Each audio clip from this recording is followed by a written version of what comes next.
This is Chef Martin to the Nude Life. Today, have the privilege and the honor to interview the Kilted Bros. Love that name, Kilted Bros. I bought 4 kilts from them, and I'm about to interview them. Welcome, Nick and Jefferson. Y'all are some badass bros. All right, dude. First question right off the bat. Where did Kilted Bros originate? Like, who was the visionary? Who was the smart dude that came up with the name? All right, so this is Nick and Jefferson sitting next to me. Hey. The two of us wore kilts when we first met each other, 7-8 years ago, and we both been wearing kilts for about 14, 15 years. We wore them out to a street fest, and people kept asking us if we were Scottish, where we were playing. We weren't. And most important, where they could get their own kilt. So after the 4th person asked me, Jefferson said... No, Nick said. Okay. We're starting a kilt company. Yeah, that's right. We own a kilt company. Give me your email address and I'll email you something. I want to stipulate something incredibly important. We were very drunk at the time. True. Very So we took that person's email address and we decided we're going to start Kilt Company. And we walked 7 miles home and we came up with the name and registered it and had our first kilt delivered within the next week. All right, next question, the beards. I have people, and I get asked about my goatee. What's up with my goatee? I love my goatee. Same question to y'all. What's up with these beards? Why the beards? Is it because it's to go with the kilts, to the Scots?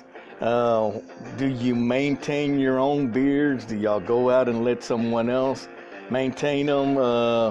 Just with the beards, the story behind these beards.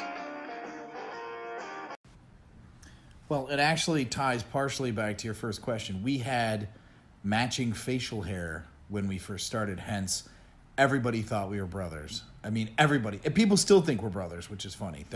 We get asked all the time, are you guys really brothers? To which I always say yes. Do you say yes? I say we look nothing alike. I'm 70 pounds heavier than you now. 70 pounds. Anyway, but yeah, as far as the beards go, no, we matched for a long time and now we don't anymore. But I'm letting mine get all shaggy because my girlfriend likes to run her fingers through it. So. And I've had a beard since I was 19 years old. I grew it for play, and it just always stuck. I've had mine since I was about 19 as well. So. Yeah, and I just maintain my own. I actually was in Richmond last weekend, and I had a barber do it. And I will be honest, he was a good, fine guy, but I didn't care for it. I prefer to do my own. Yeah, so there you have it. Long live the beards. Hooray! All right, Kilted Bros. Next question. Hey, what made you decide to create, build, and maintain a magazine? I've been to y'all's website. Awesome website. Badass. Love it, bro. Love it. But what made you decide to go to a magazine? That's again, I'm in the podcast right now, but I've sort of been thinking about that and a calendar. But to me, that's a lot of work. What made y'all go that route? So this is Nick, and the magazine you're referring to is called Go Naked Magazine. I used to travel a lot for work, and I needed something to do in the evening, and I wanted to learn how to make a digital magazine. So I did.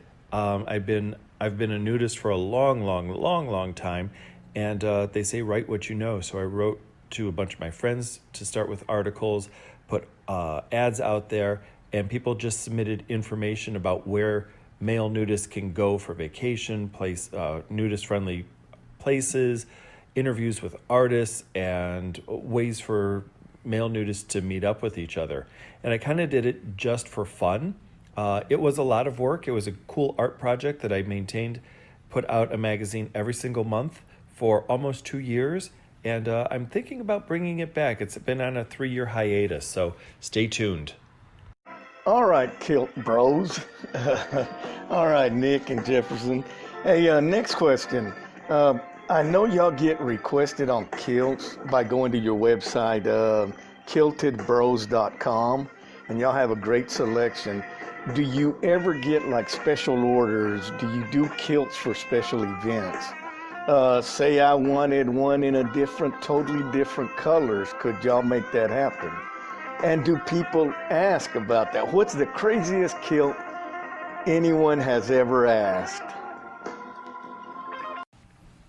Well, so the first thing is we custom build for the same prices off the rack, so that's a huge thing for us. We custom build kilts all the time. As far as the craziest one, we do these ones called sublimation kilts, which is really going to be taking off here soon. And we did one with a picture of Rihanna. Actually, we did two with pictures of Rihanna on the apron, which is the front flat part. They were really beautiful. Not my sort of thing, but that's what the customer wanted, and we built them. Soon enough, I am going to have one with my dog's face put on the apron, Big Wednesday mug. So you can take any good quality photo, send it to us, and we'll be able to put it on the apron of a kilt, the front part of the kilt. Yeah. So, and people take their kilts and they decorate them and they spangle them and sparkle them and all kinds of other stuff. Bedazzle them! So, whatever, make it your own. That's what it's all about. All right, Kilted Bros, here's a question that everyone wants to know. Because y'all travel so much, y'all are at different locations having a blast without pissing people off. What are your top locations to party? If you had to break it down to 5, or you don't even have to say a name, you can say up north, south, east, west, or make up a name, it doesn't matter. What is some of the favorite locations to party? All right, we'll be waiting. Well, we've got big news for you. So everybody thinks that because we're the life of the party while the show is going on, that we're big partiers all night long, and nothing could be further from the truth. Usually Jefferson and I are the first two to cut out from the crowd, go back to our separate hotel rooms, and then just crash out for the night. It takes a lot of energy. Having said that, we did a big show in Palm Springs last year that was fantastic. Yeah, we had a ball. That was a lot of fun. We rented a house. We couldn't have any toast, but other than that, it was really great. Right, there's a long story there. And then we do a show in Lexington, North American Bear, which is fantastic. The guys there just want to play and have a good. That's a lot of fun too. Yeah, so every place we go is a lot of fun. There's an event. I'm sorry to cut you off, but keep in mind, just having the kilt on, you're a party wherever you go. Everybody wants to know about it. It's a talking point. Right. So wear your kilt and be your own party.